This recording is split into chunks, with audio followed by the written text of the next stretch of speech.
Hey everyone, have you noticed that the weather's getting nicer? I definitely have. I mean, we always talk about the weather on this show. It's like the low country is calling us to enjoy the outdoors, especially with summer on the horizon. And I've been thinking, what better way to dive into all that Charleston has to offer than by joining a boat club? Now, I know, hear me out, but Quarter Deck Boat Club is changing the game. Imagine this, joining a club without having to pay those hefty initiation fees. Yeah, you heard that right. No initiation fees at all. That's pretty much unheard of around here. And here's the kicker, memberships start at just $375 a month. We're talking brand new, top of the fleet, and even a mobile app that lets you book a boat as easily as ordering your morning coffee. And now this might be my favorite part. Your Quarter Deck membership opens up all six of their stunning low country boat club locations to you. Whether you're looking to set sail from Isle of Palms, catch the sunset from downtown Charleston or Johns Island, or explore the waters near Seabrook or Kiowa, it's all within reach. I've personally been loving the ability to hit the water whenever the mood strikes. You want to talk about convenience? How about showing up to find your boat ready to go and some beer and wine chilling in the cooler? And with the best boat to member ratio around, it's all fun, no hassle, and no waiting. So why not see it for yourself? Quarter Deck is offering free tours of their locations, no strings attached, just a chance to see what you could be missing. From beaching on secluded islands to tubing with friends, it's the ultimate way to experience our low country lifestyle. So to book that free tour, just give them a call, 843-990-0857, or visit their website, thequarterdeck.com. Again, you can call 843-990-0857 or visit thequarterdeck.com. There'll be a link in the show notes to make it even easier for you to visit their website. And trust me, it's an opportunity you don't want to miss. Holy City Center Radio, it is episode 241, and I am your host, Christian Sanger. Today is Friday, April 5th, 2024.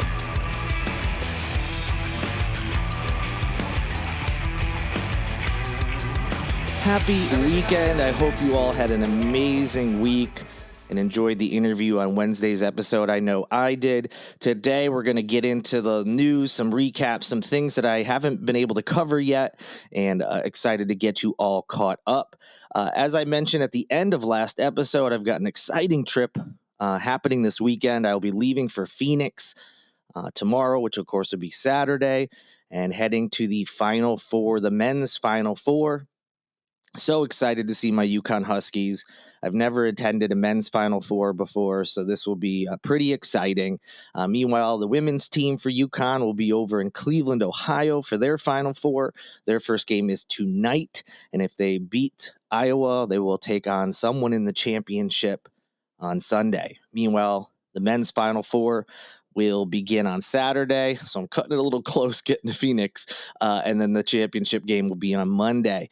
There may be some of you who care, just being sports fans, but also may have a little extra incentive. Of course, South Carolina Gamecocks, undefeated, the number one overall seed over on the women's side, and then NC State, both the men's and women's teams are in the Final Four, much like my alma mater, UConn, so that's exciting for that fan base. Should be some great games.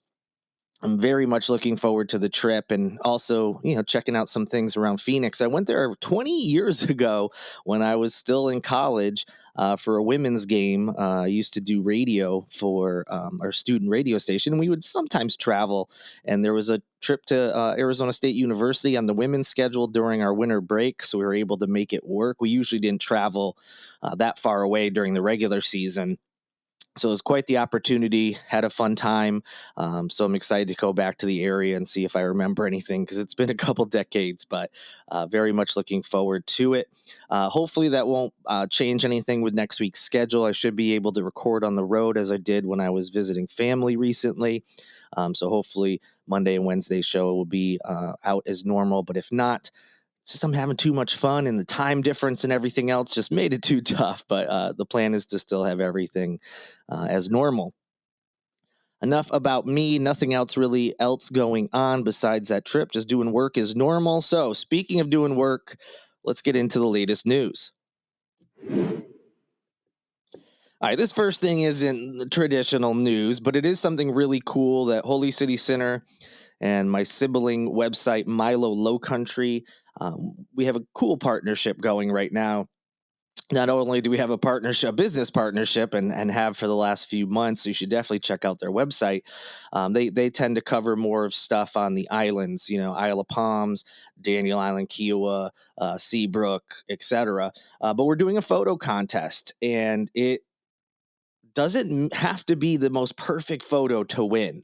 It certainly wouldn't hurt to have a really great photo. But if you're hearing this and thinking, there's no way I could win this contest, I'm an amateur, I've only got photos on my iPhone, it has nothing. We're not picking the winner, it's based on votes.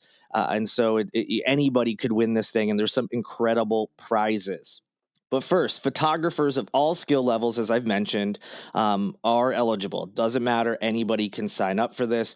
And all that we ask is that your photo or photos, if you want to do more than one, that they highlight what makes Charleston special to you.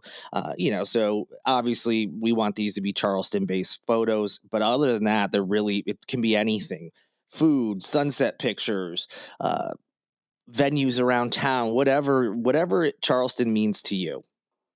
Now, winners are selected based on the total number of votes that they end up receiving. The first place winner will enjoy prizes worth $5,000. Now, that is going to feature a combination of cash and then some other things, such as stays at select Charleston hotels, dining at some of the best local restaurants, spa treatments, and more. So it's a prize package worth $5,000. All right. That's awesome. But what if you're still not so sure? Well, second place gets a prize package valued at $2,500, and third place gets one valued at $1,000. So, three chances for you to take home some money. And again, it's all based on votes, as it's not judged by us. So anybody's photo could win, especially if you encourage enough of your friends and family to vote for you. Now, all qualified photos will be showcased on our voting platform. The process will be two rounds. The first round of voting will go for 3 weeks, providing plenty of opportunity for people to look at all the entries, select their favorites, and then we're going to narrow down the field to the top 10 best photos based on those votes. Those finalists will go through a 2-week final voting round where the community's votes will determine ultimately who the winner is. If you're interested, head to the link in the show notes, get your photos in. This is a great opportunity to take home some cool prizes. So be sure to do so as soon as possible. All right. The stories are all going to be kind of catch up slash, updates on some stories that we've talked about several times. The first one is that the racially gerrymandered first congressional district here in South Carolina is going to be used again in 2024. Ridiculous, I know, but nothing should surprise you with South Carolina politics. Why is this the case? Well, a 3-judge district court issued an order allowing South Carolina's racially gerrymandered congressional map to remain in place for the 2024 elections. They did so in response to defendants' delayed request to keep the unconstitutional map in place pending appeal of the panel's post-trial order to the U.S. Supreme Court. So, in simpler terms, more than a year ago, this same 3-judge panel unanimously found that that first district here in South Carolina was gerrymandered along racial lines and was designed with a discriminatory purpose in mind. So they ultimately ruled that. The Republicans, who for the most part did this map on their own, said no, we appeal. We don't think it's racially gerrymandered, and so went then to the Supreme Court. So at that point, the district court blocked elections from moving forward with this racially gerrymandered congressional map. And it ordered the state legislature to redraw it, given its harm toward black voting power specifically. However, the legislature never really acted on it. Basically saying, "Oh well, we're waiting for the Supreme Court to rule." The Supreme Court hasn't ruled, and it's now time where a decision has to be made. So, with no Supreme Court ruling saying either yes, this definitely is racially gerrymandered, you need to redraw these, or the opposite, if they had ruled no, we don't think this is a gerrymandered map, you can go ahead forward with it. They just haven't given it a decision, and because the state legislature and obviously being Republican dominated, why would they do anything else besides just kind of twiddle their thumbs and wait to see what happens. And because they did that, that map is now going to be in place in 2024. So that is going to be 2 straight elections where we have the first district specifically racially gerrymandered. It's ludicrous that this happens when you look, I don't know. I'm not a judge. I'm not a lawyer. I don't work in the court system. And I think the whole, everyone has the right to a speedy trial.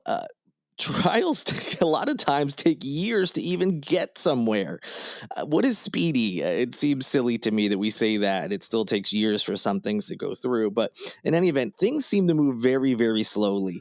This goes for all the all the cases involving former President Donald Trump, too. Whether he ultimately is found guilty or not, we should have had these trials already underway.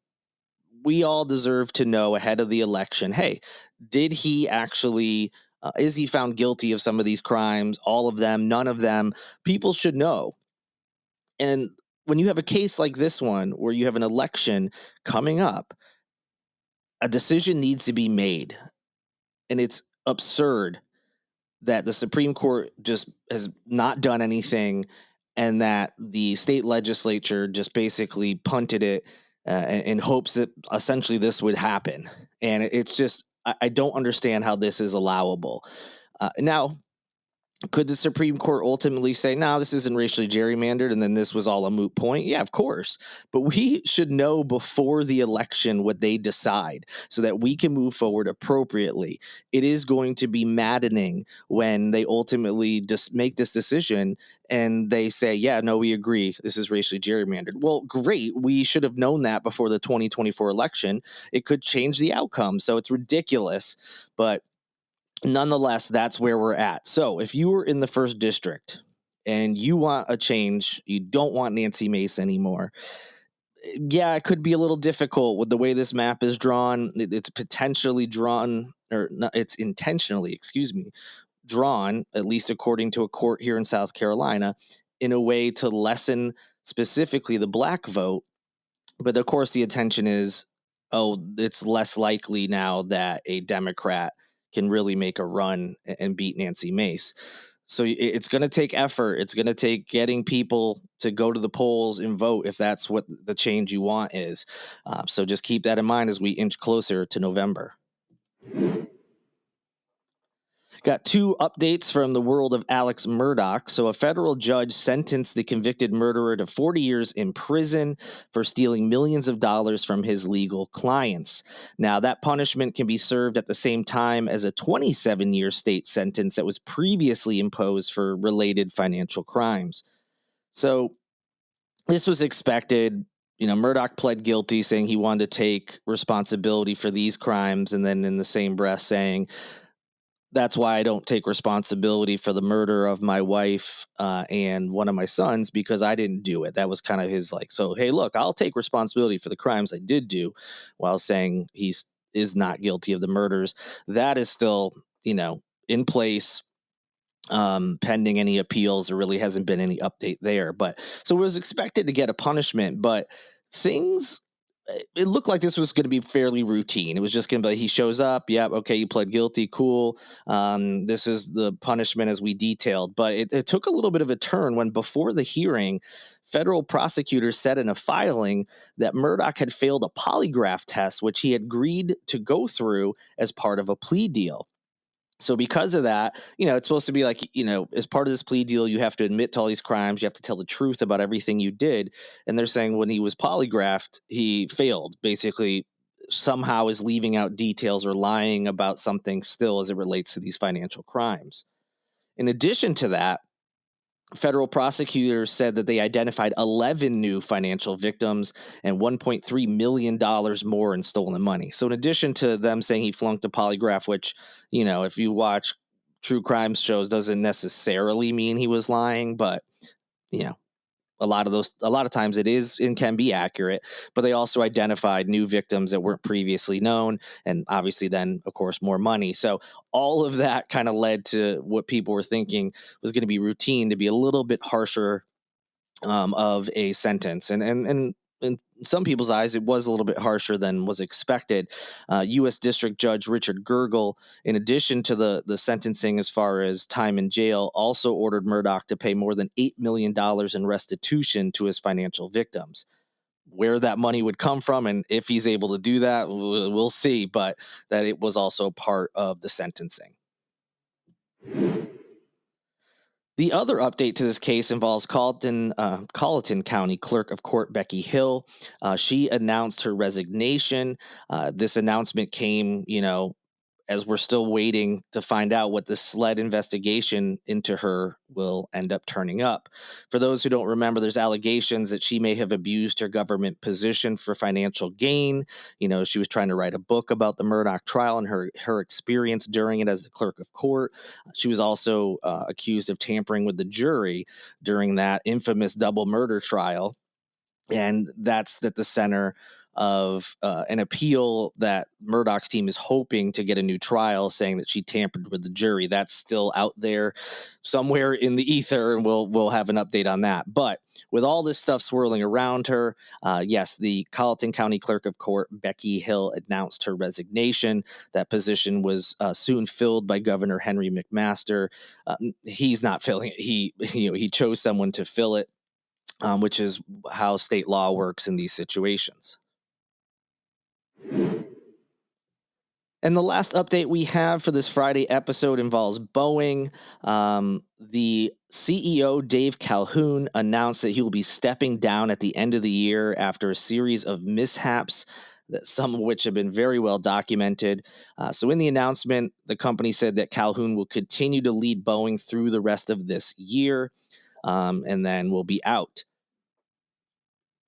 Now, in a letter to employees, Calhoun called an incident involving an Alaska Airlines plane a watershed moment for Boeing, and then thanked employees for how they stepped up to the challenge of making sure the future of Boeing is everything stakeholders expect it to be. I think it's telling that stakeholders was used there and not like customers, as one of the complaints about Boeing has been that they're rushing production, they're skipping processes or ignoring things that they're supposed to be doing in the name of getting things out quicker to be purchased to make more money. So I think it was telling that the word stakeholders was used there. So if you don't know the Alaska Airlines incident that I just referenced, Flight 1282 had this mishap in midair where a door plug blew off the aircraft mid-flight. This took place back in January, and the incident happened on a Boeing 737 MAX 9. You may have seen the videos where this plane is flying very much high in the air, not like upon, as they were descending and they were almost on the runway this happened. They were very much up and very high, and it looked extremely scary. Some papers and other stuff blew out this open hole that was now on the plane because the door blew out. I think there was reports that a young man, I don't know if it was a child or maybe like someone in his early 20s. I forget the exact detail, but the shirt just like ripped off and went out. With the change in pressure and everything. Like, thank goodness everyone was buckled in that was nearby, and it wasn't no tragedy occurred. And also that no one was hurt by the door. So that's that incident. I'm sure you're familiar with it, but there's been a ton of other incidences involving the planes, not just this year. You can look back at some of the woes they've had, and this gentleman definitely needed to step down, and hopefully they'll find someone who will, bring this company back up to the levels that people used to look at Boeing. This used to be a very respected and revered company. And obviously, this has tie-ins to South Carolina, as I'm sure you all know. There's a plant in North Charleston, and this affects a lot of people locally too. You want the business to do better, you want them to do well, and that people will continue to be employed there because they are a very big employer in this area, in the state in general. And of course, that also, we don't know what else is going to come out because, of course, there was a whistleblower who was giving testimony in a lawsuit, about some of these safety issues. And then he ultimately died by suicide while his body was found in his car at a Charleston hotel, specifically the Round Holiday Inn by the Ashley River Bridges by the Waffle House. And that's a whole thing where, as we've talked about, some people wonder if he really did die by suicide. And regardless of that, how he died, again, related to his lawsuit having to do with safety issues. So who knows what other things are going to come out depending on how that thing moves forward. So yeah, it definitely changes are needed, and it starts at the top. So I'm glad to see that he is stepping down. That'll do it for this edition of Holy City Sinner Radio. Thank you so much for listening. I greatly appreciate all of you, and I hope you have an amazing weekend. Thank you to Lindsay Marie Collins with LMC Soundsystem for producing this and every episode of Holy City Sinner Radio. And thank you to Tyler Boone, whose music you hear in each and every show. As I mentioned earlier, planning to be back on Monday and Wednesday is normal, despite the fact I will be in the southwest of the country over in Phoenix, Arizona. Looking very much forward to that, and yeah, hopefully still get some episodes. Also is going to depend on how these games go. If UConn loses, I don't know how much of a mood I'm going to be in to do anything. So fingers crossed, for many reasons they win, but planning to be back as normal, regardless of when the next episode is. I hope you have a great weekend, great week. Talk to you soon, and until that moment, good night, good luck, and go Huskies.